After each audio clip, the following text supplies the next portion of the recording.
Dito sa kwento na ating binabasa sa Marcos 10 verses 17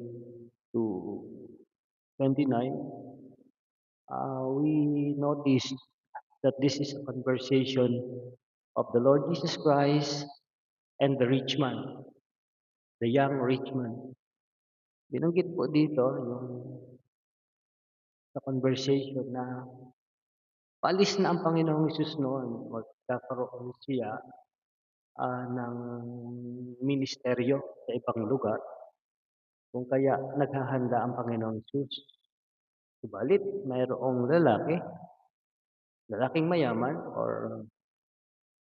na lumapit sa kanya at lumuhod sa harapan at nagtanong, "Mabuting guro, ano po ba ang dapat kong gawin upang makamtan ko ang